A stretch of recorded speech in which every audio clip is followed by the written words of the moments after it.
காலேஜில் தான் படிக்க வேண்டியதாக இருக்குது. ப்ரைவேட் காலேஜில் வந்து நிறையா ஃபீஸ் கேட்குறாங்க. அதுக்காக நான் லோன் வாங்கி தான் படிக்க வேண்டியதாக இருக்குது. இதுக்காக நான் லோனை தள்ளுபடி செஞ்சால் நல்லாயிருக்கும். கும்பகோணத்தில் பார்த்தீங்கன்னா கோயில் நகரம்னு சொல்கிறாங்க.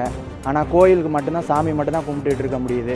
மற்றபடி பொறியியல் படிப்புக்கு எதுக்காக இருந்தாலும் வெளியூர் போக வேண்டியதாக இருக்குது. அதனால் வந்து தொழில் இது நான் வந்து முடித்து பொறியியல் படிப்பு முடிஞ்சு 1 வருஷம் ஆகிருக்கு. இது வரைக்கும் எனக்கு சரியான ஒரு வேலைவாய்ப்பு எதுவுமே கிடைக்கல. கைத்தறி நெசவாளர்கள் ரொம்பவும் பின்தங்கிக்கிட்டே போயிட்டுருக்காங்க. அதுலேயும் கடந்த 5 வருஷ காலத்தில் கூலி உயர்வுங்கிறது எதுவுமே கிடையாது. 5 வருஷத்துக்கு முன்னாடி எந்த கூலி இருந்தோ அதே கூலியில் செய்ய வேண்டியதாக இருக்குது. வருமானம் பத்தாமல் போயிட்டதால என்ன பண்ணுறாங்க, தொழிலை மாற்றிக்கிறாங்க. நெசவை நம்பி உள்ளவங்க சாப்பாட்டுக்கு கஷ்டப்பட்டுக்கிட்டு தான் இருக்காங்க. நெசவாளர்களுக்கு எந்தவித பாதுகாப்பும் இல்லை. அது இல்லாமல் கரண்ட்டு கட் ஆகுறது, அதனால் பாதிக்கப்படுறது. வேலை செஞ்சிடலான்னு கொஞ்சம் நேரம் போனோம்னா 10 மணி நேரம் 15 மணி நேரம் நாங்கள் வேலை செய்யணும்.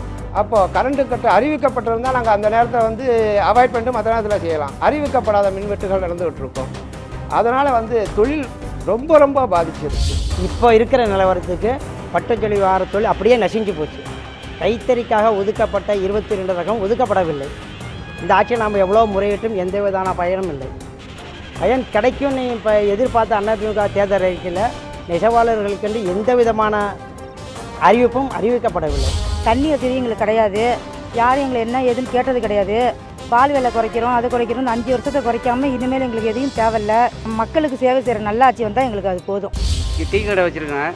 ஏன்னா பால் விலை இன்றைக்கி பார்த்தீங்கன்னாக்கா ஆவின் பால் 40 ரூபா வந்து போச்சு. 5 ரூபா விற்க டீலாம் இன்றைக்கி 8 ரூபா 10 ரூபா விற்க வேண்டியதாக இருக்குது. பொதுமக்கள் ரொம்ப சிரமப்படுறாங்க. ஏன்னா ஒரு டீ சாப்பிட்றதுக்கு இன்றைக்கி யோசனை பண்ண வேண்டிய காலமாக போச்சு. இந்த ஆட்சியில் எப்படி திருப்பி அறிக்கை கொடுத்துருக்காங்க, பால் விலை 25 ரூபா கொண்டு வருவேன்னு. இந்த கவர்மெண்ட் மேலே எங்களுக்கு நம்பிக்கை இல்லை. 5 வருஷமாக பண்ணாததை இனிமேல் பண்ணிட போகிறாங்களா? தேர்தல் அறிக்கையில் அம்மா சொல்லியிருக்கிறாங்க 100 யூனிட் இலவசம்னு சொல்லியிருக்கிறாங்க. அந்த 100 யூனிட் இலவசங்கிறதுனால எந்த பயனும் கிடையாது. எங்களுக்கு அன்னாடம் தலைவர் சொன்னது போல் மாதம் கரண்ட் பில்லை எடுத்து எங்களுக்கு குறிச்சிங்கன்னா அதுவே போதுமானது.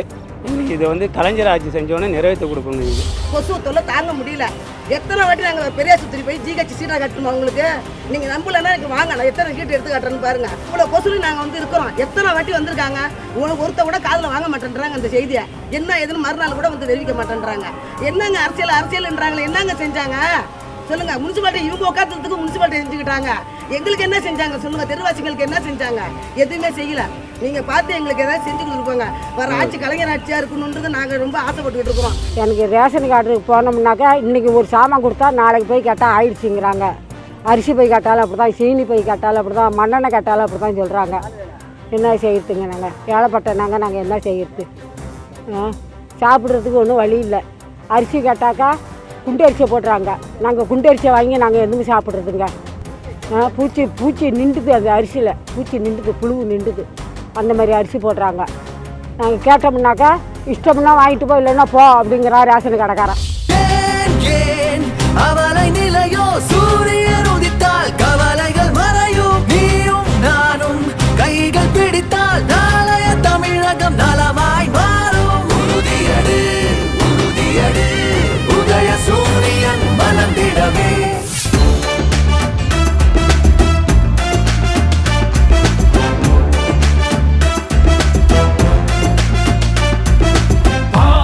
தலைவா ஜகயுகம் ஆளவா, நிறைவா முதல்வா திராவிட புதல்வா.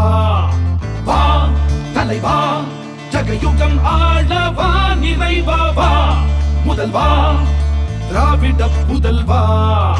அச்சம் இல்லை குந்தன் ஆற்றல் விட எதும் உச்சம் இல்லை. வன்மம் இல்லை குந்தன் நெஞ்சில் கரையில்லை. ரத்தம் ஒன்றே நமது திராவிட இனமது மொத்தம் ஒன்றே. சூதை வென்றே வா ஐவிரல் காட்டி நின்றே.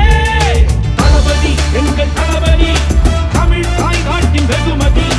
தளபதி தர்ம தளபதி, வீர தீர தியாக அதிபதி. தளபதி அங்க தளபதி, யூக யூக தேக புஜபதி. தளபதி சிங்க தளபதி, தர்ம பராக்கிரம திருநிதி. திராவிட முன்னேற்ற கழகத்தை பொறுத்தவரையில இது பணங்காட்டு நெறி. எந்த சலசலப்புக்கு நாம் அஞ்சிட மாட்டோம் என்பது எல்லோருக்கும் தெரியும்.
தலைவா ஜகயுகம் ஆளவா நிறைவா முதல்வா திராவிட புதல்வா அச்சம் இல்லை குந்தன் ஆற்றல் விடையதும் உச்சம் இல்லை வன்மம் இல்லை குந்தன் நெஞ்சில் கரையில்லை.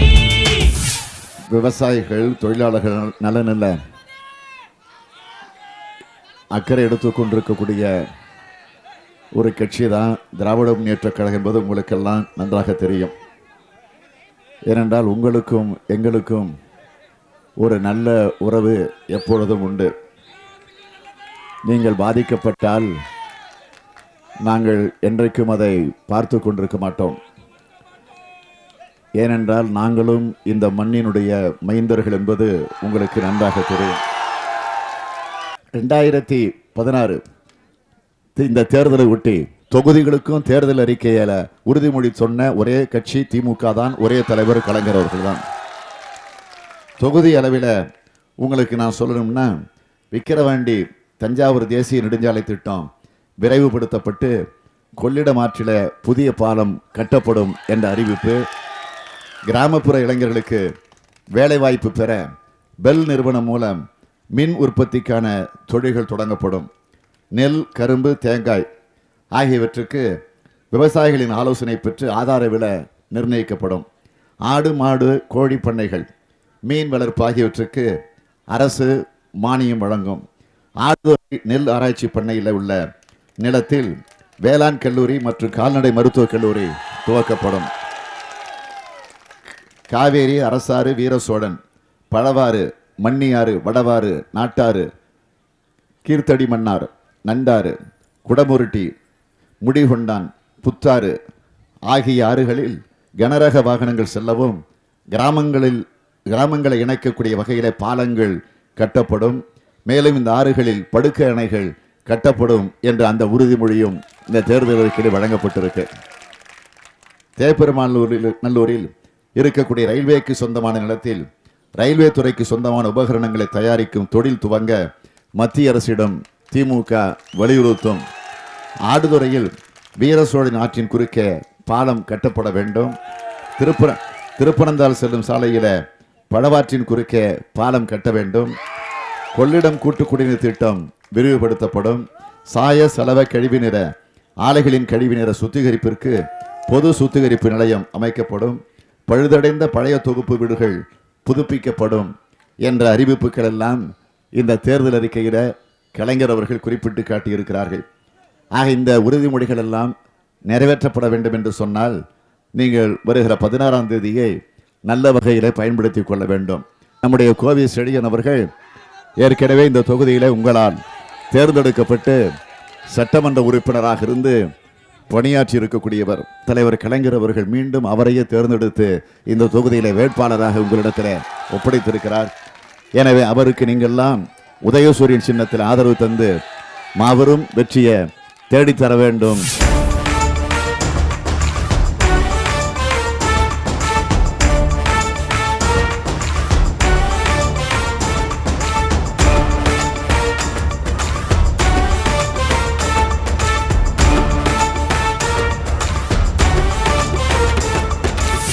உங்கள் அனைவருக்கும் எங்களின் அன்பான வணக்கம்.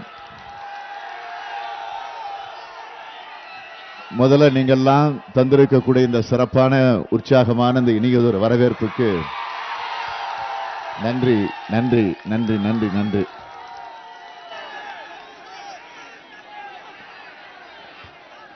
இப்படியே பேசாம உங்க முகத்தை எல்லாம் பார்த்து கொண்டே இருக்க வேண்டும் என்ற ஆசை எனக்கு வந்துருச்சு.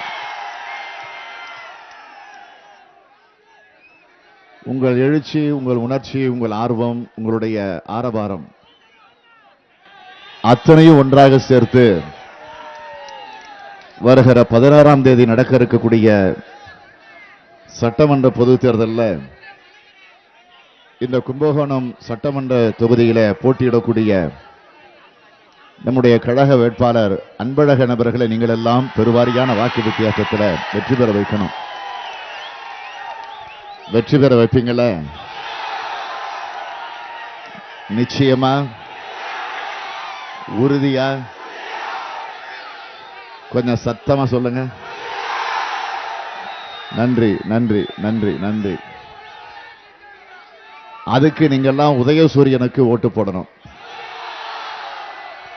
இந்த உறுதியை உங்களிடத்திலிருந்து பெறுவதற்காகத்தான் நான் உங்களை தேடி நாடி வந்திருக்கிறேன். நாட்டை பற்றியோ மக்களை பற்றியோ கொஞ்சம் கூட சிந்திக்காத ஒரு முதலமைச்சரை இந்த தமிழ்நாடு 5 வருஷமா பார்த்துக்கிட்டு இருக்கு. அண்மையில் இந்த கும்பகோணத்தில் மகாமகம் நடந்து முடிஞ்சிருக்கு. அதிமுக ஆட்சி தான் இப்போ. இதே மாதிரி இன்னொரு ஏற்கனவே ஒரு அதிமுக ஆட்சி இருந்தப்போ ஒரு மகாமகம் நடந்துச்சு. அதெல்லாம் மறந்தே இருக்க மாட்டீங்க நீங்க. அந்த கண்கொள்ளா காட்சியை பார்த்த பக்த பெருமக்கள் முண்டியடித்து வந்த காரணத்தால் 100க்கும் மேற்பட்ட செத்த கொடுமைகள் எல்லாம் அந்த மகாமகம் நடந்தப்போ நடந்துச்சு. ஆனால் இப்போ நடந்த மகாமகம் குளத்திற்கும் நீங்க தயவு செஞ்சு சிந்திச்சு பார்க்கணும். எந்த குளங்களை நீராடுவது என்ற ஒரு முறைப்படுத்தி அரசாங்கம் அந்த முறையை கையாண்டுதா என்றால் இல்லை. பெயருக்கு பாதுகாப்பு தந்தது போல, உரிய நடவடிக்கை எடுத்தது போல ஒரு நிகழ்ச்சியை நடத்தி முடிச்சாங்க. இதை ஏன் நான் இங்க சுட்டி காட்டுறேன்னா, ஆக மக்கள் கூடுகிற, கட்சி பாகுபாடின்றி கூடுகிற, அது லட்சக்கணக்கிலே கூடுகிற அந்த கூட்டத்திற்கு பாதுகாப்பு தருவதற்கு இந்த அரசு தயாராக இல்லை. ஆனால் ஜெயலலிதாவுடைய கூட்டப்படுகிற கூட்டத்துக்கு பாதுகாப்பு கொடுக்குறாங்க. ஹெலிகாப்டர்ல பறக்கிறப்ப பார்த்தீங்கன்னா ரோட்ல பாதுகாப்பு கொடுக்குறாங்க. இதான் வேடிக்கை. முதலமைச்சர் பறக்கிறதோ மேல, ஆனா பாதுகாப்போ கீழே. இந்த நிலை. ஆக அப்படிப்பட்ட நிலையில் இருந்து பாடுபடக்கூடிய காவல்துறைக்கு இந்த ஆட்சி ஏதேனும் நன்மை செய்திருக்கா? அது மட்டும் இல்லை, இப்போ வெளியிட்டிருக்கக்கூடிய அவங்க தேர்தல் அறிக்கையில் அந்த காவல்துறைக்கு ஏதேனும் சலுகைகளை திட்டங்களை கொண்டு வருவோம்னு சொல்லி இருக்கிறாங்களா? அதுவும் கிடையாது. காவல்துறையில் இருக்கக்கூடியவங்களும் மனிதர்கள் தான். நான் அவர்களை குறைத்து மதிப்பிட தயாராக இல்லை. ஏன்னா உலக அளவிலே ஸ்காட்லாண்டுக்கு பிறகு 2வது இடம் தமிழ்நாடு தான் காவல்துறை. அது எப்பன்னு கேட்டீங்கன்னா தலைவர் கலைஞர் முதலமைச்சராக இருந்தப்போ. இப்போ அதே காவல்துறை ஜெயலலிதாவினுடைய ஏவல் துறையாக மாறக்கூடிய நிலை. ஜனநாயக கடமையை அவர்கள் ஆற்றிட வேண்டும். இது வரைக்கும் அவங்க புரிஞ்சிருச்சு. இப்போ காவல்துறை இப்போ புரிஞ்சிருச்சு. ஏன்னா எங்களுக்கு கொடுக்குற பாதுகாப்பு, எங்களை அழைச்சிட்டு போற விதம்லாம் மாறி இருக்கு இப்போ.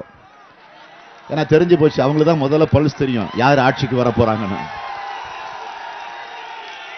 ஆக அந்த நிலை மாறி கொண்டு வருகிறது என்பதை நாங்கள் நேரடியாக பார்க்கிறோம். ஆக ஜெயலலிதாவிற்காக கால் கடுக்க வெயிலையும் கொடுமையான அந்த வெப்பத்திலே நின்று கொண்டிருக்கக்கூடியவங்களுக்கு இந்த தேர்தல் அறிக்கையில் ஏதாவது சொல்லி இருக்கிறாங்களா என்று நான் தேடி தேடி பார்த்தேன், சல்லடை போட்டு பார்த்தேன். ஒன்றும் இல்லை. திமுகவினுடைய தேர்தல் அறிக்கையில் பல வாக்குறுதிகள் எல்லாம் வழங்கப்பட்டிருக்கு. உங்களுக்கு தெரியும். காவல்துறைக்காக அந்த நம்முடைய தலைவர் கலைஞர் வெளியிட்ட தேர்தல் அறிக்கையில் பார்த்தீங்கன்னா தெரியும். என்னன்னா 4வது போலீஸ் கமிஷன் அமைப்பு ஒன்று தலைவர் கலைஞர் அவர்கள் இந்த தேர்தல் அறிக்கையில் சொல்லி இருக்கிறார்கள். ஏற்கனவே 3 போலீஸ் கமிஷன் அமைச்சது கலைஞருடைய ஆட்சி காலத்தில் தான். அந்த 3 போலீஸ் கமிஷன் அமைச்ச காரணத்தினால தான் இன்னைக்கு போலீஸ்காரங்களுக்கு வீட்டு வசதி வாரியம். ஏன் இன்னைக்கு அவங்க தொப்பி போட்டிருக்காங்களே, ஏற்கனவே கோபுரம் மாதிரி இருக்கும் அந்த தொப்பி, அதை மாத்தினது கலைஞர் தான். அதுக்கு பிறகு அரைக்கால் டிராயரை போட்டுட்டு தான் அவங்க டியூட்டி பார்க்கணும் போலீஸ்காரங்க. ஆக இன்னைக்கு அது நிலைமை மாற்றப்பட்டு இருக்கு. ஆகவே இந்த நிலைகள் எல்லாம் அந்த போலீஸ் கமிஷன் அமைச்சதுக்கு பிறகு தான் அந்த வாய்ப்பு அவங்களுக்கு கிடைச்சது. ஊதிய உயர்வு கிடைச்சது, குடியிருப்பு வசதிகள் கிடைச்சது. காவல்துறையில் காலியாக இருக்கக்கூடிய 20,000த்திற்கு மேற்பட்ட 2ஆம் நிலை காவலர்கள், சிறை காவலர்கள், தீயணைப்பு வீரர்கள், இந்த பணியிடங்கள் எல்லாம் நிரப்பப்படும் என்று அறிவித்திருக்கிறார்.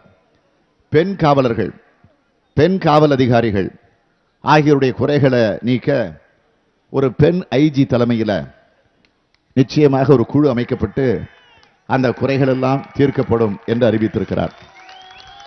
காவலர்கள் 20 வருஷம் பணி முடிஞ்சதும் உதவி ஆய்வாளர்களாகவும் 25 ஆண்டுகளில் ஆய்வாளர் பதவி உயர்வு பெறவும் நடவடிக்கை எடுக்கப்படும் என்றும் கலைஞர் அறிவித்திருக்கிறார்.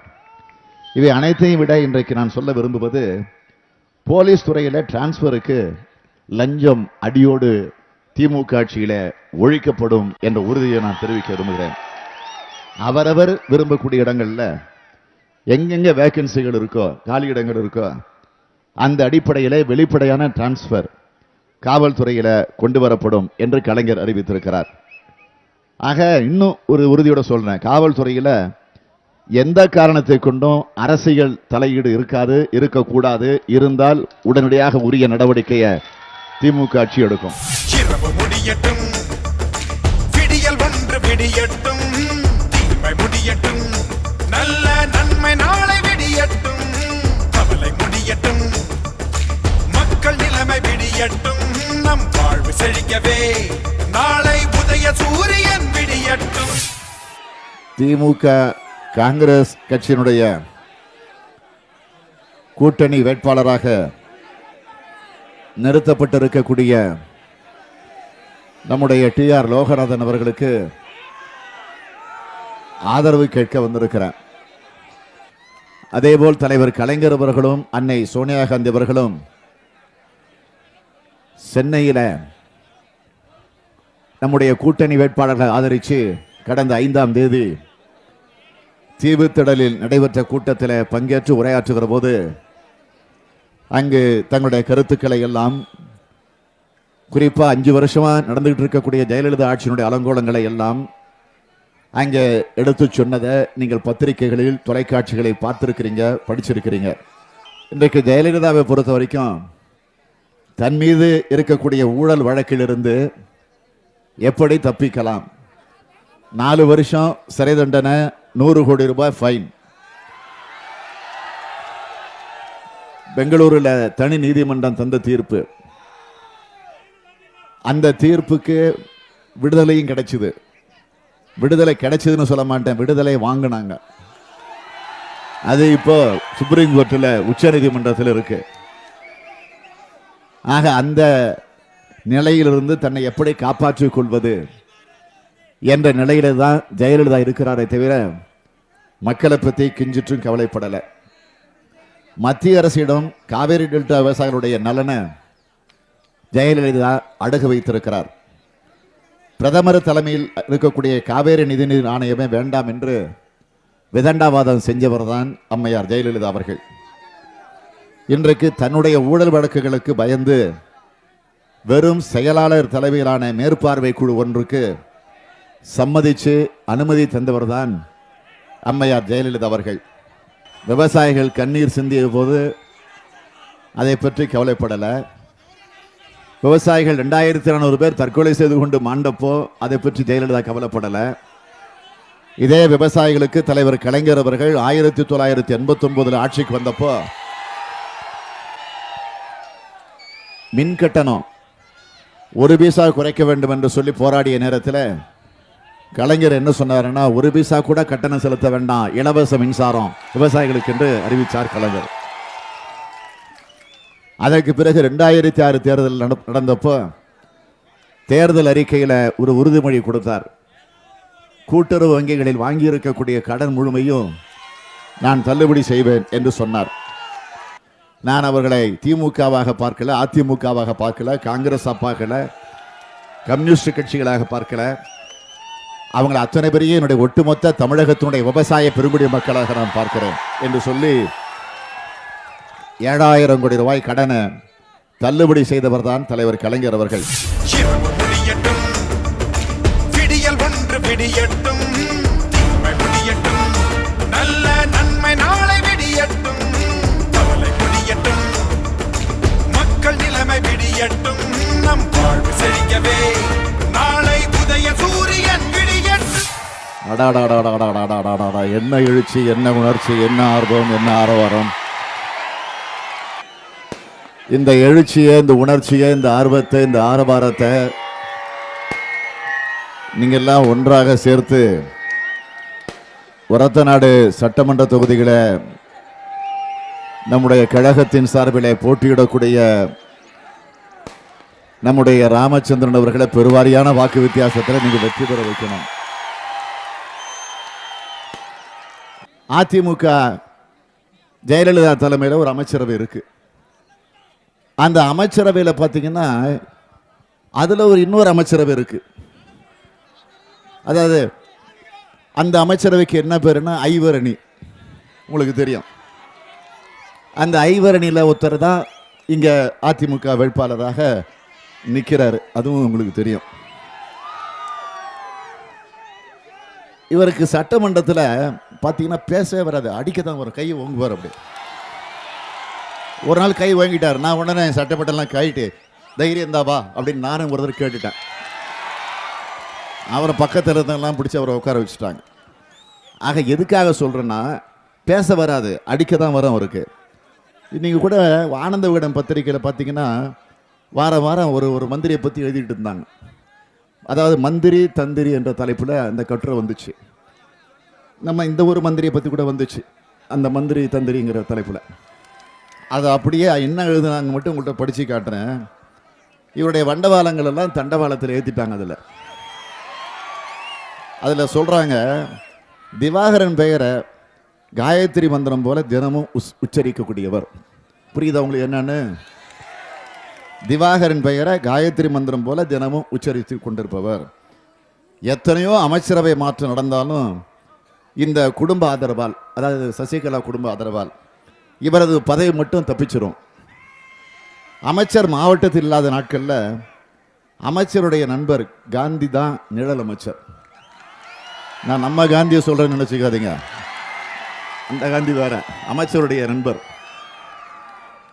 கட்சி பொறுப்பாளரை நியமிக்கிறது முதல்ல கான்ட்ராக்ட் எடுக்கிற வரைக்கும் காந்தி சொல்கிறது தான், அதான் அமைச்சருடைய நண்பர் காந்தி சொல்கிறது தான் தேவ வாக்கு. அந்த அரசு அலுவலகங்களில் காந்தியினுடைய ஃபோன் வந்தால் போதும், அதிகாரிகளோட பல்ஸில் எகிரிடுமா. அந்த அளவுக்கு அதட்டலோடு அதிகாரிகள் வேலையை வாங்குறதுல காந்தி ஸ்டைலுன்னு சொல்லுவாங்களாம். இப்படி ஒரு குடும்பத்திற்காக ஒரு அமைச்சரை தஞ்சாவூரில் ஜெயலலிதா தாரை வார்த்து விட்டு இருக்கிறார். இந்த அமைச்சருக்கு கோட்டையில் ஒரு சிறப்பான ஒரு பேர் கூட உண்டான். என்ன பேருன்னு விசாரித்தேன். அதாவது கால்குலேட்டரும் கமிஷனும் அப்படின்னு ஒரு பேரான் அவருக்கு. எப்போ பார்த்தாலும் கையில் ஒரு கால்குலேட்டர் வச்சுருப்பாராம். ஏன்னா கணக்கு போட்டு கமிஷன் வாங்குறதுக்கு. அதுக்காக கோட்டையிலெல்லாம் இப்படி தான் அவரை கூப்பிடுவாங்களாம்.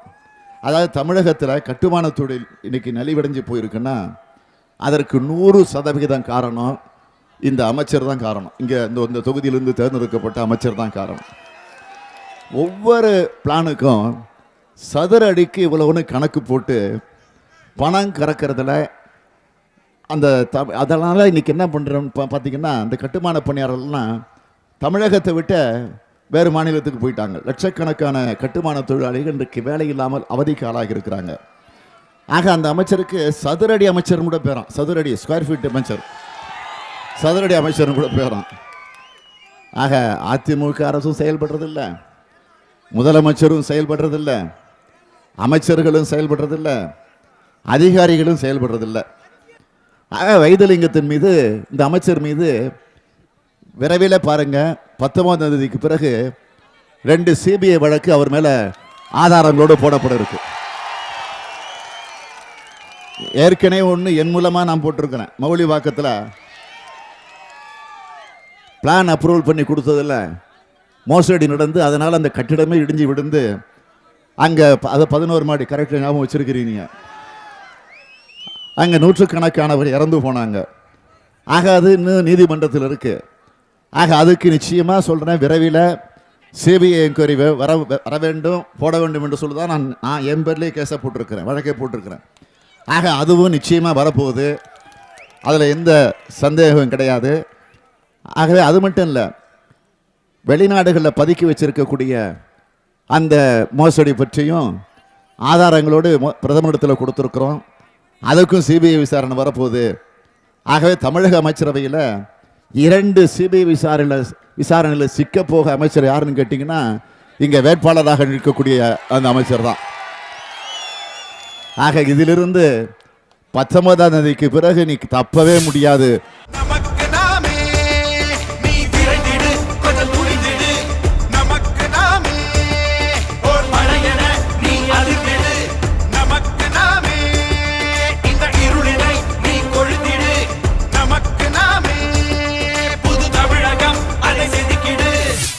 திராவிட முன்னேற்றக் கழகம் ஆட்சி பொறுப்பில் இருந்தப்போ 8 கோடி ரூபாய் மதிப்பீட்டில் கொப்பரை விற்பனைக்கு தென்னை வணிக வளாகம் உருவாக்கி தந்த ஆட்சி திமுக ஆட்சி என்பது உங்களுக்கெல்லாம் நன்றாக தெரியும். ஆனால் ஆட்சிக்கு வந்த ஜெயலலிதா அதை முடக்கி வச்சது நீங்கள்லாம் மறந்திருக்க மாட்டீங்க. அதனை மீண்டும் செயல்பாட்டுக்கு கொண்டு வர வேண்டும் என்று சொல்லி அதற்கு பிறகு ஒரு போராட்டம் நடத்தி அந்த போராட்டத்துக்கு நானே தலைமை தாங்க வருவேன்னு அறிவிச்சதுக்கு பிறகு ஏதோ பெயருக்கு அதை வீடியோ கான்ஃபரன்ஸில் ஜெயலலிதா துறஞ்சு வச்ச செய்தியும் நீங்கள் தெரிஞ்சிருப்பீங்க. ஆகவே ஜெயலலிதாவை பொறுத்த வரைக்கும், இந்த அதிமுக அரசை பொறுத்த வரைக்கும் கரும்பு விவசாயிகள் மீது கருணை இல்லை, நெல் விவசாயிகள் மீது அக்கறை இல்லை, தென்னை விவசாயிகள் தொல்லை செய்வதையும் அவர்களை தொல்லை செய்கிறதையும் நிறுத்தலை. போக்குவரத்து என்பது இன்றைக்கு எவ்வளவு தேவை என்பதை நீங்கள் எல்லாம் நன்றாக அறிவீர்கள். அதற்கு தீர்வு காணுவதற்கு இந்த ஆட்சி எந்த முயற்சியும் ஈடுபடலை. கழக ஆட்சி நடைபெற்றப்போ கொண்டு வந்த திட்டம் முடக்கி வைக்கப்பட்டிருக்கு. அதாவது பட்டுக்கோட்டை புறவழிச்சாலை திட்டம், அதுவும் இந்த ஆட்சியில முடக்கி வைக்கப்பட்டிருக்கு.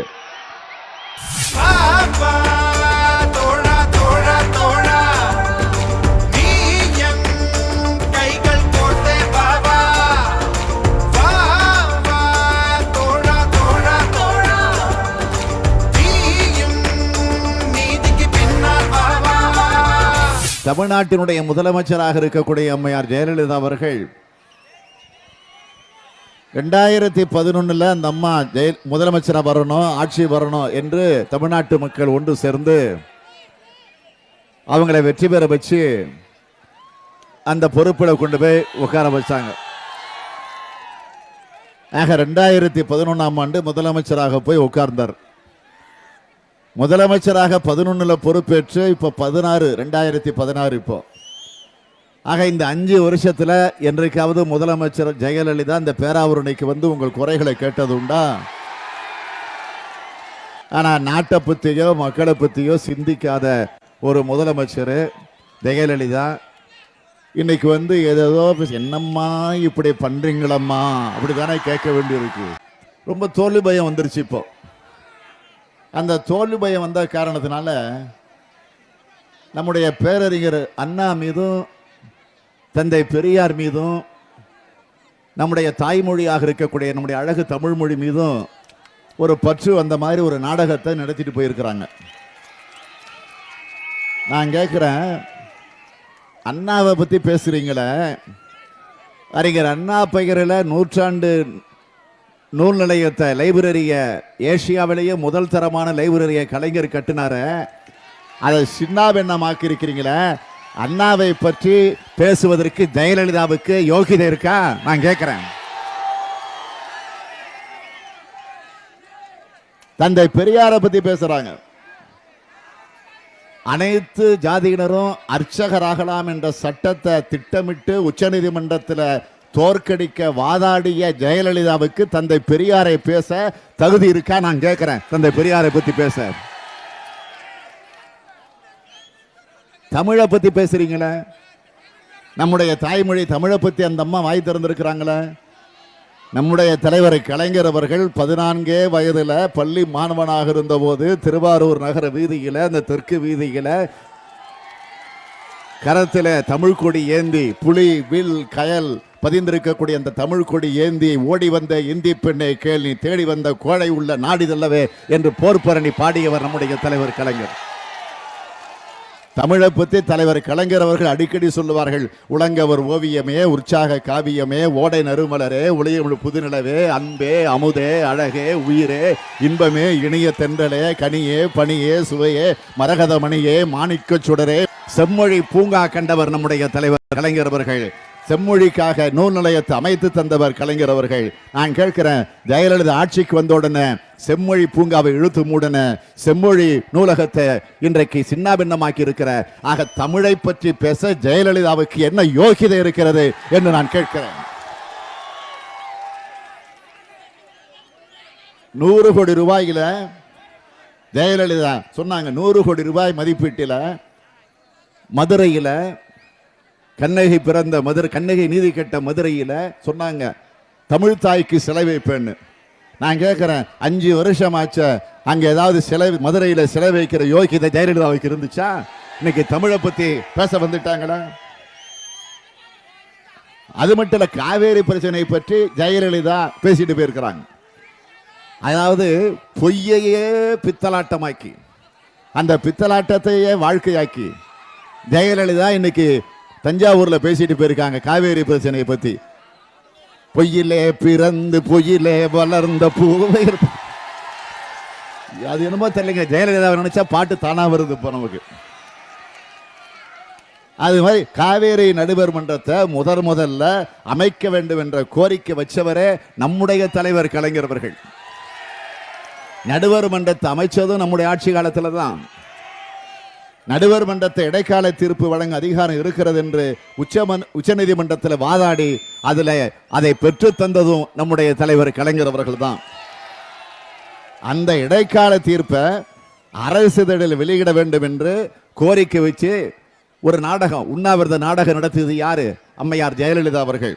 ஆனால் அரசிதழில் வெளியிட மத்திய அரசு கேட்ட விவரத்தை கூட தராமல் உறங்கி கொண்டிருந்தவர் ஜெயலலிதா.